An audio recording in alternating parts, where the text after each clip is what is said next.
goes before me. He goes before me. Yes, Lord. Defender behind me. Yes, Lord. Defender behind me.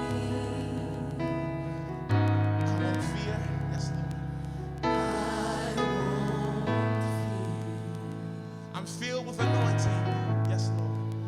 I'm filled with anointing.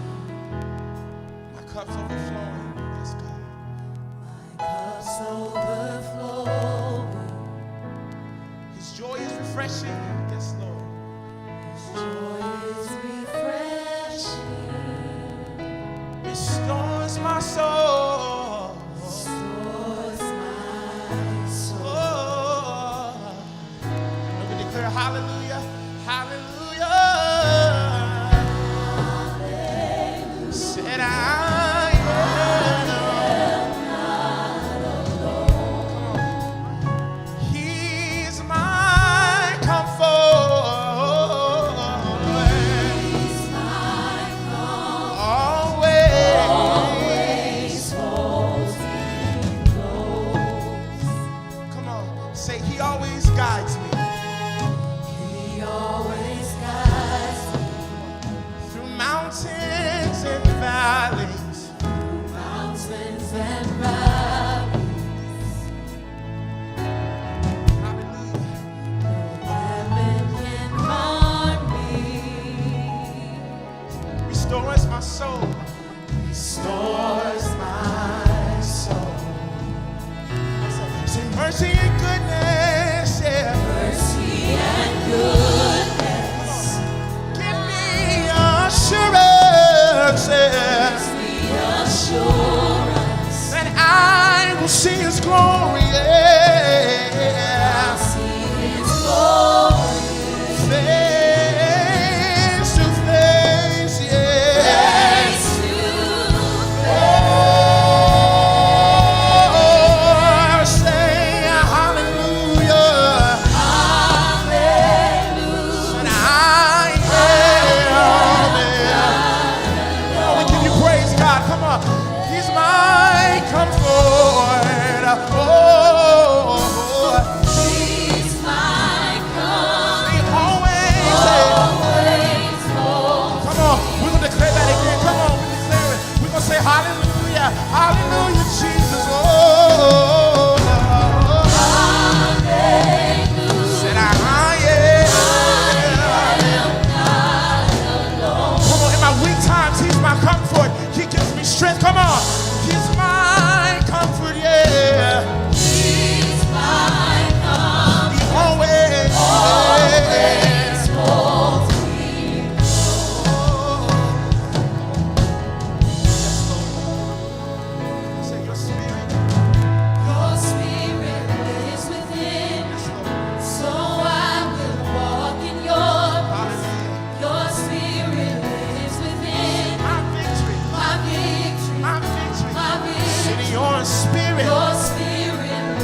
What's the next question?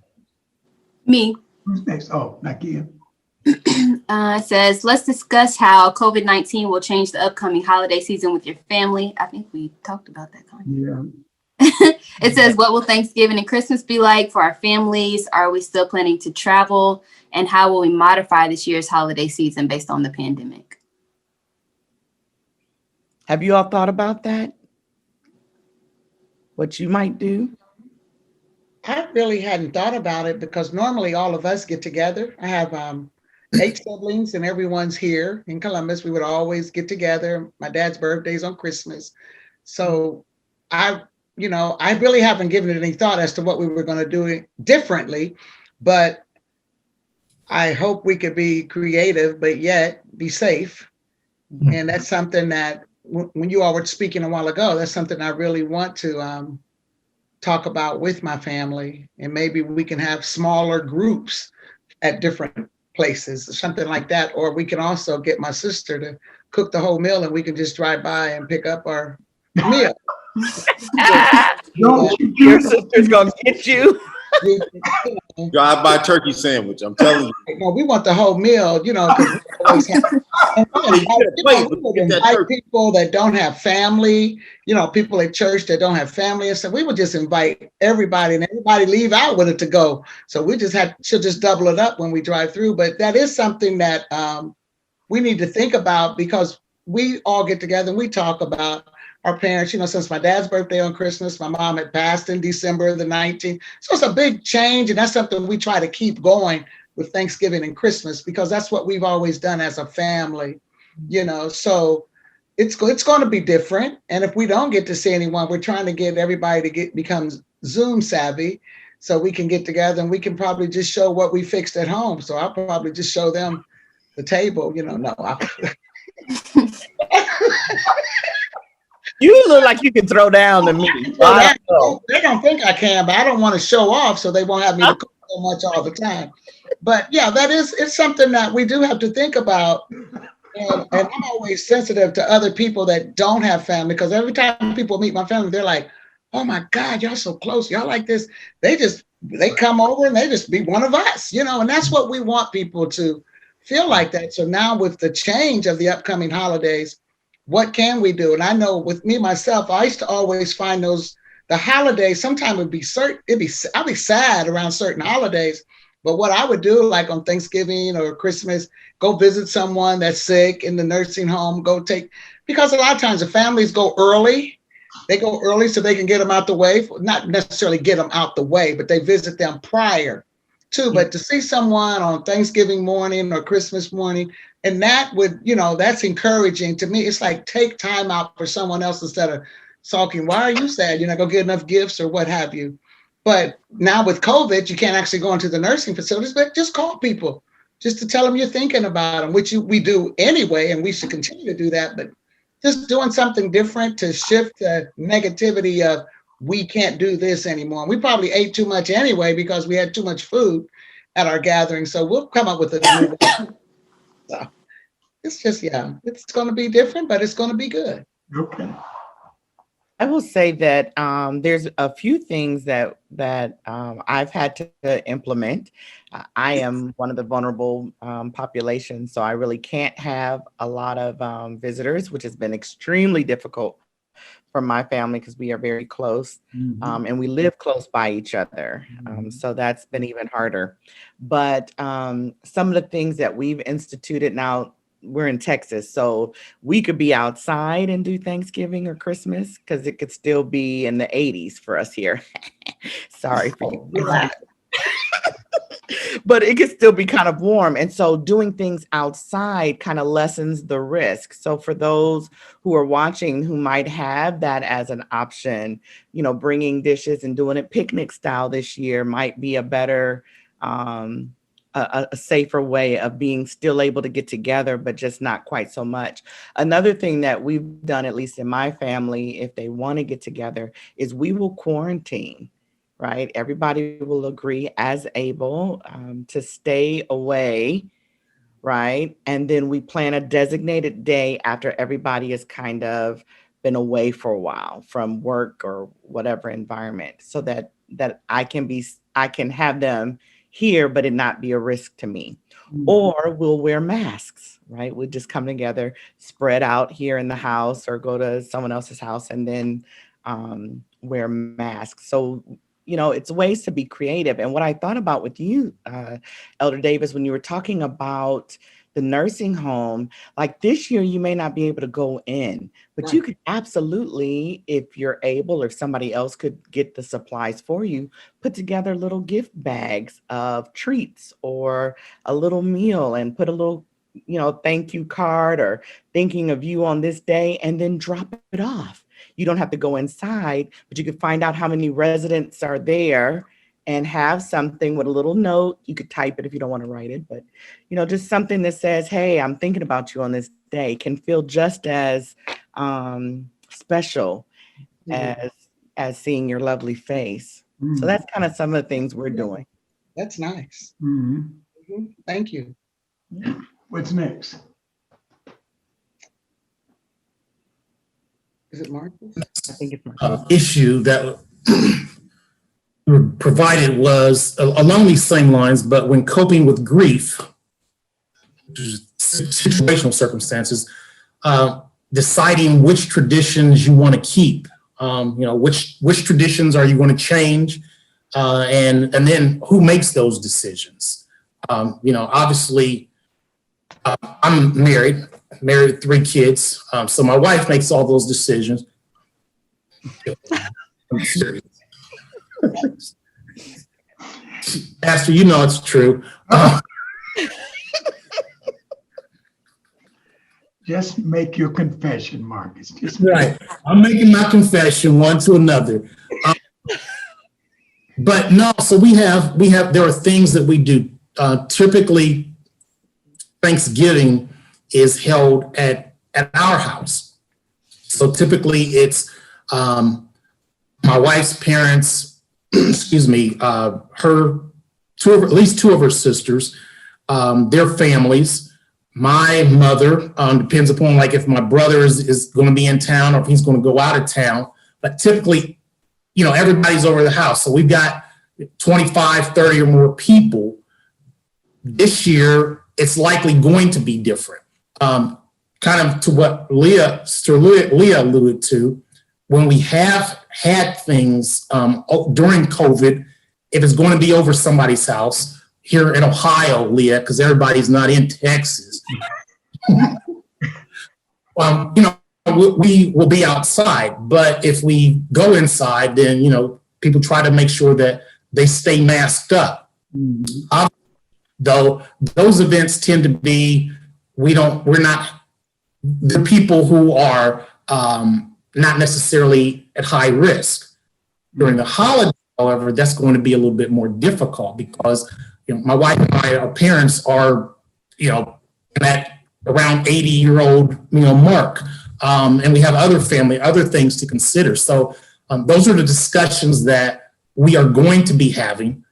And I think what's important that for all of us to remember is that you have those discussions, similar to what Sister Sandy, you just alluded to. Your siblings, you got to talk about what are we going to do? Because your father, Deacon Davis, your mother, those were obviously valuable and important people.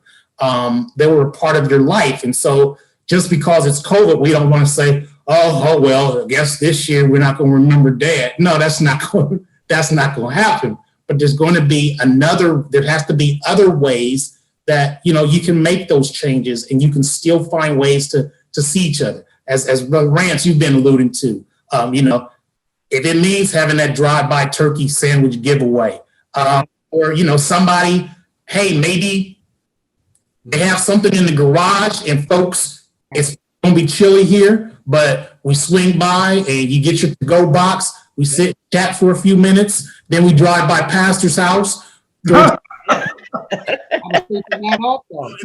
and call it a day. But, whatever we have to do it so that we're thoughtful, we're cognizant. Things are going to be different, but we want to make sure that we keep some of our traditions because they are valuable and important. And maybe we look at the weather and say, you know what, Christmas is going to be cold and snowy, but a few days earlier it's supposed to be 5 degrees, so maybe we plan accordingly differently. But the point is just be creative, and then go from there. I will admit that I threw a little Texas shade at the ones of you that are from Ohio. I did throw some shade.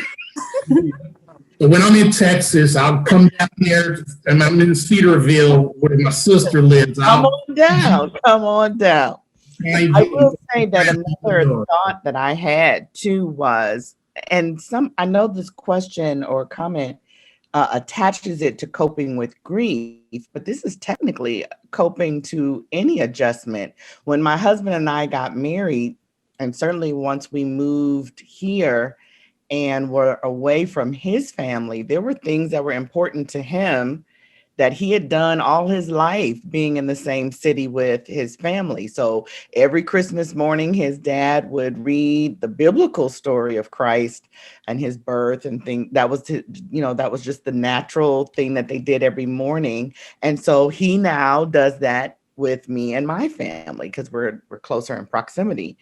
And he loved green bean casserole. My family, we eat greens.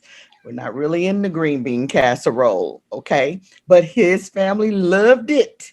Well, my first year, I made some green bean casserole that you Google and find the recipe. And let's just say that wasn't the green bean casserole that they ate, okay? They ate a more ethnic version of green bean casserole. Mushroom soup with the onions on top. Yeah, and my husband, I don't know if any of you know him, but he's not as gracious sometimes. So he looked at it like, what is this? And was ready to throw it out. So I learned from that year, but I had to call his aunt who made it in the family. Like, let me get your recipe so that I can try to make this dish. And so if it is a loved one who has passed on, if they had a recipe, my father for the last few years has been trying to perfect his mother's apple pie. We unfortunately did not get a recipe before she passed, but that's been like a mission of his. And so my kids and my sister's kids, they absolutely love all of his apple pie experiments, right? And over the time, it's gotten closer and closer and closer to his mother's. And he gets so filled with joy, like, oh, I think I got it today, Sometimes he'll eat it and say, well, we're going to try again. We're going to try again next week.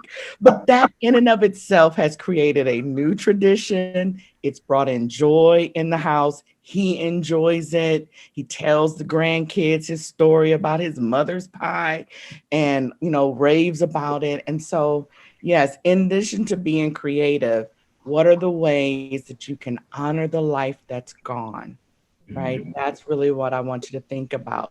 How do we honor the life that's gone? Because we don't have to miss all of the things that they did. Right? Pull out old videos if it's not too fresh. You may not be able to do that when you first lose them, but if it's not too fresh. Yes. I wanted to make a comment in regards to those that are married. And, with the COVID-19, you have a lot of stressors and things that a lot of people are going through as it is in the homes, with the children being there, the parents, husband and wife both may be working from home and so forth, that it's really imperative that those that are watching that are married talk with one another in regards to how you're going to share the holidays when it comes to your in-laws, different ones like that, because I think it's important because you don't want the family there separating, or when I say separating, having odds with one another at a time that you want to make the best of.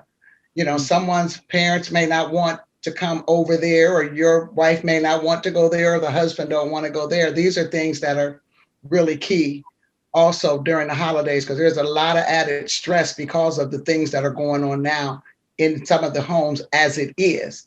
So it's key that they're opening up, that they open up and talk with one another, where they're going to go, how they're going to do it. Because a lot of times holidays, well, we went over to your mother's last year. Right. I don't want to go now with COVID. Your mother's not coming out. Your father's not coming, and so forth. So I think it's that communication is key. And above all things, stay in peace. Stay in peace, because this is a time that you don't want to fall out over things like that, or over anything if you can help it. Keep that mind thinking of positive things and thinking of the best. I think with my question, we already talked about dealing with depression. And I think we had already talked about how it's important to strongly stay connected with other people, also a counselor or a therapist. As you enter the holiday season, we know that there's a lot of depression that people experience, whether it's financially or relationally. You see people out shopping, and if you don't have anyone in your life as a single, you have a tendency to get sad or depressed or just shut down, because you see people that appear so happy, and they could be happy, but it's just not your season yet. But talk with someone, get with someone. Don't just, feel like, well, every year I got to go through the same thing. Get yourself something reasonable. Also, I want to add something to that too. I think yours, I don't know if, I guess I needed to read on, but I think your question also talked about coping mechanisms. So whenever you get ready for that, I'd like to offer a few. go ahead. So I do agree with counseling and seeing a therapist. That's kind of professional bias there. And many of us now are offering teletherapy services. So just want to kind of plug that in. And so those people who might be nervous about, man, I usually see my therapist to kind of help me get through the holidays. Now I can't. That's that word again. I can't because of COVID. That's not true. A lot of us, myself included, my practice is fully online now. I don't do any in-person services, but and a lot of your insurance companies are doing cost share waiving, which means if you would normally have a copay or deductible to pay for your mental health services, they are now taking care of that. So for many of my clients, they don't have to pay anything to be seen. Now that's not going to be forever. And I have had a few whose particular policy that's run out, but for the most part, cost sharing is still in effect for a lot of policies. Okay. So And I would just want to say, for whoever would be watching this, I've heard it said like the brain is the organ, just like our kidneys, our liver, our lungs. We go get those things checked up on. If there's something wrong with our heart, we're going to go to the doctor and see about it. I think with the issue of therapy being so taboo sometimes in the church, I think it's necessary to encourage people in the fact that you need to check up on your brain just as much as you need to check up on any other organ in your body. There's nothing weird or strange or spooky about it. You need to take care of that organ just as much as you would take care of your liver, your heart, your lungs, anything else in your body. It's important that we get that checked up on too. And I think a lot of people will definitely need it, especially after this pandemic, especially people that are extroverted people and are like going crazy at home, or even just dealing with, like we talked about, grief. I think it's really important for everybody, honestly, to go, get checked just as much as you will go get checked at the doctor's office. Yeah, and I want to reshape one of the things you said. It was beautiful. You said if something is wrong with our heart, but what is also true is we go if nothing is wrong with our heart. Okay, just go and get blood test or blood work just to know that we're all good, all clear. And mental health counseling is the same way. It doesn't have to be that something is wrong. You don't have to feel like, ooh, I've got a challenge. You might just need a safe place to just talk and explore. And that is also okay to do. So thank you for that shout out, because that is very true. I think it's taboo for a variety of reasons in the church, in our community, because we don't see that as strength. We see it as weakness to have to ask someone for help. I don't want to have to ask for help, right? And so we don't want to do it. We kind of, like, I'll figure it out. I'll pray. I think it said it here on this thing. Just pray about it and you'll be fine. But you know, as we already addressed those things, that doesn't always work alone. Right. Prayer does work, but Right. it is also okay to receive support in counseling. And so here's a couple of coping mechanisms that I'd like to offer our listeners and all of us technically. And so when we think about coping, I also want to bring into focus what Elder Davis mentioned earlier when she talked about the uprising in our communities. A lot of people are experiencing what is known as racial trauma, right? And so I've done a lot of workshops about racial trauma lately and trying to help people cope with that because it's just so pervasive and you're just inundated with it. And so that's going to be my first coping skill. You must be a gatekeeper for yourself.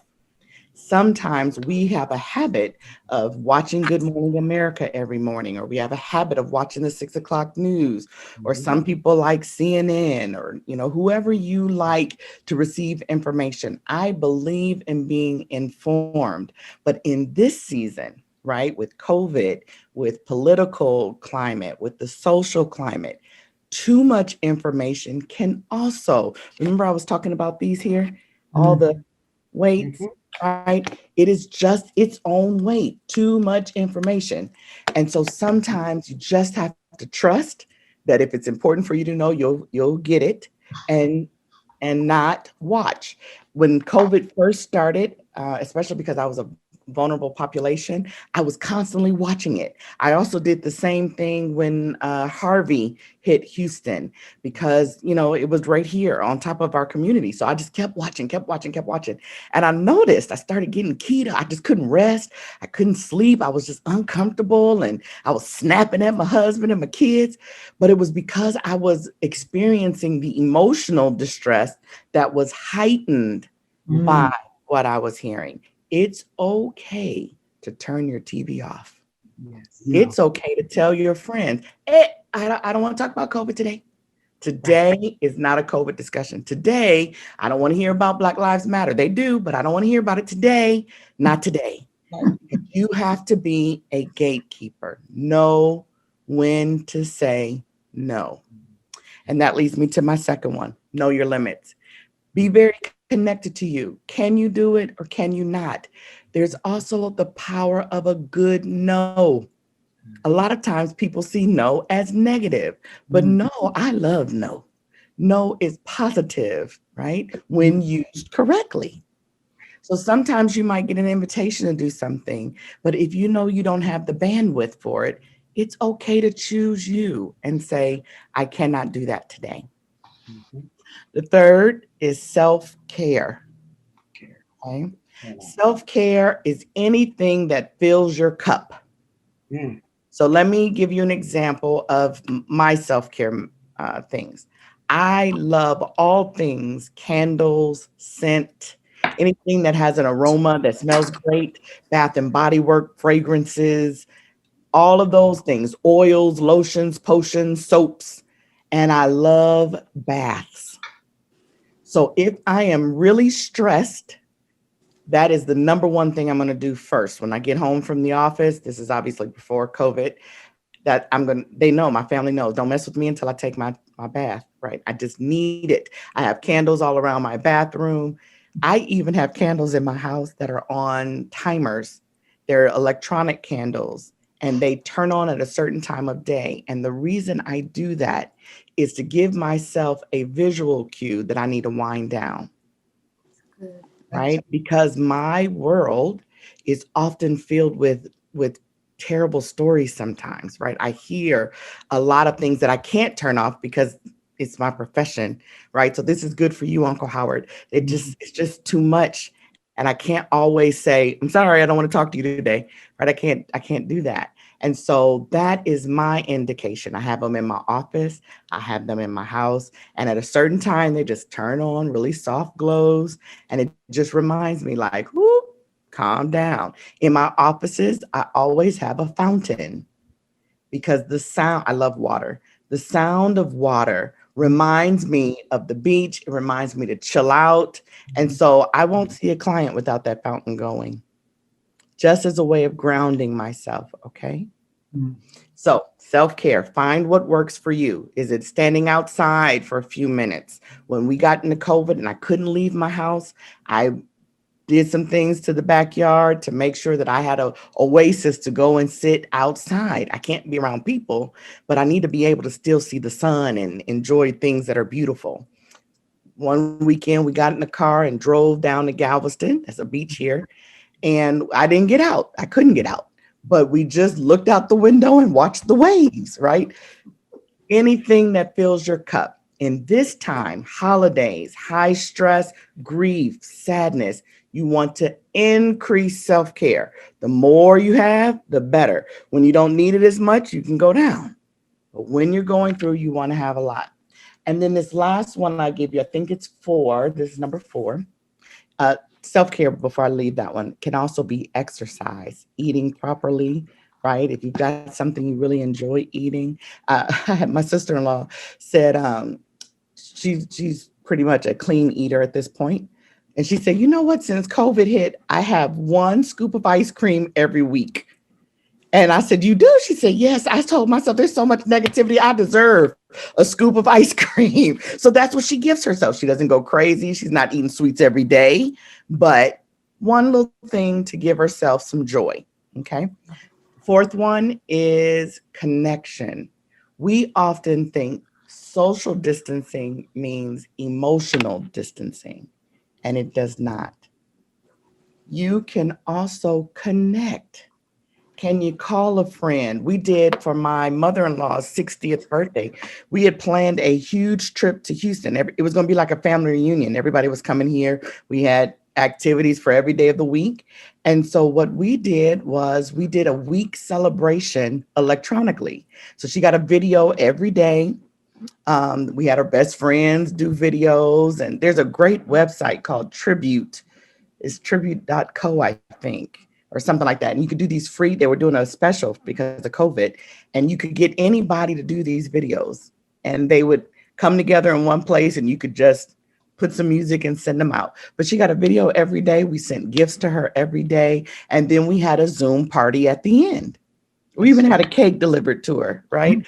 So just creative ways of staying connected. Zoom works just like in-person works, right? So don't avoid connection. Leah. Yes, sir. This is off script. This is a question I have, though. We may not be able to fully answer this one today. Okay. How does the male gender, the male species, get through this period of time when we're not necessarily aggressive in getting help? Yeah. What kind of impact does that have on the male species? Because I know it does. It has to. It does. And I think that's a great question. In part, so when you say aggressive, what I hear you saying there is that men are not typically ones to be very forthcoming or offering of their emotions easily, right? They don't or even reach out. Even from a therapy perspective. Yes, very true. So 2 things that I really think of for men. They have self-care things that they can do too. They just may look different. So for me, it's, aromatherapy and baths and all those great things. And they may like those things too. They may need some assistance in realizing that, but they may like those things too. But for men, what's important is a lot of times that community sense, right? Being able to hang with the fellas, getting out and playing basketball. I remember when we first got into this COVID, my husband really kind of went on a lockdown for my sake. And I could tell he was just kind of hanging around. He just didn't look his normal self.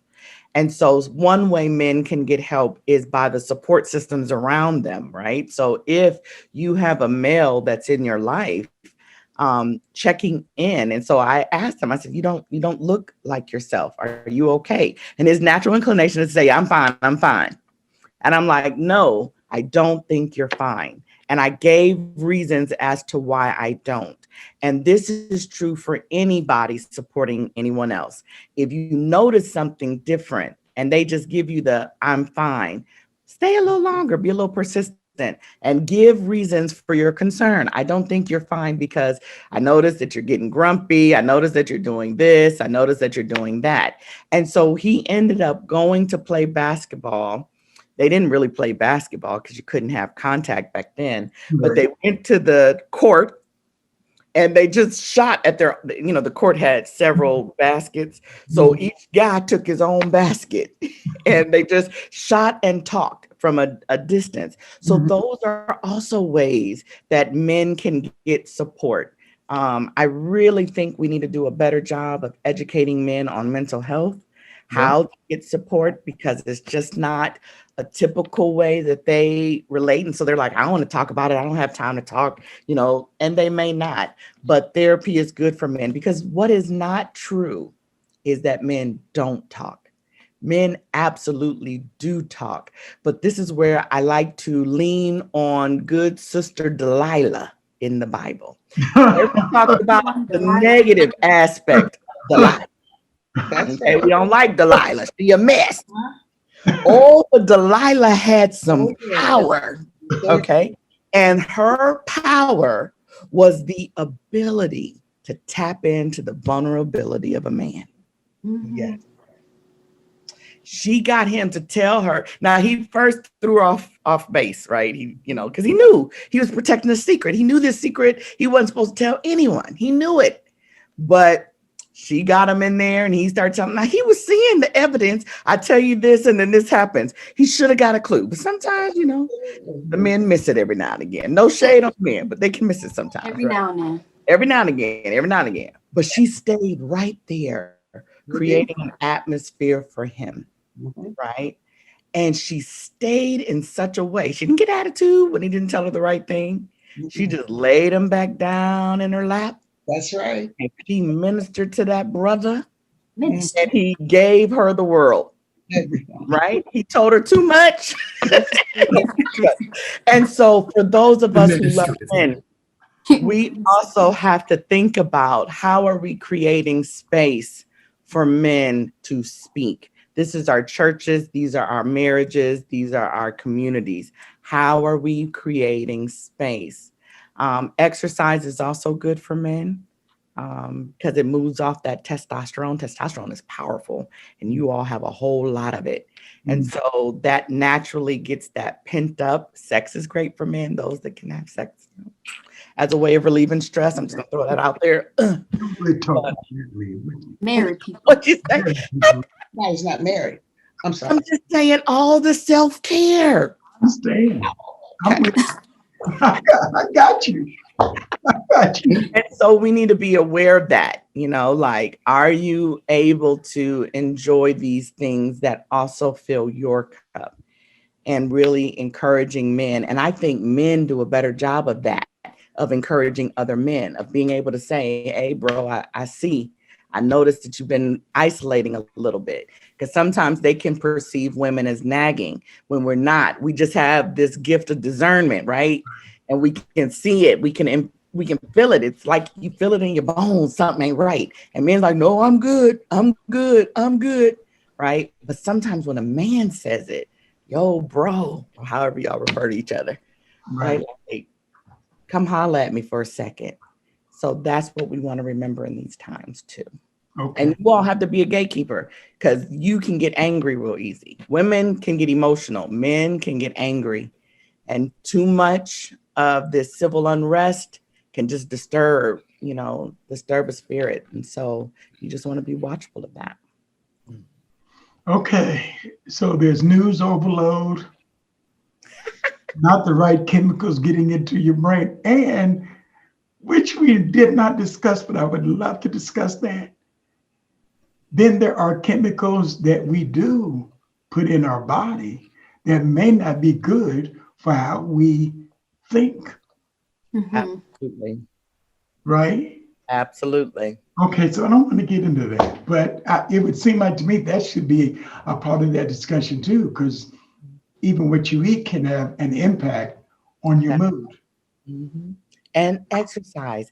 Exercise is the best way to get endorphins. Endorphins are your happy things, right?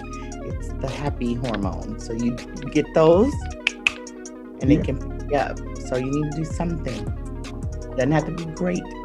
It's something. Okay. Well, we'll close out this evening.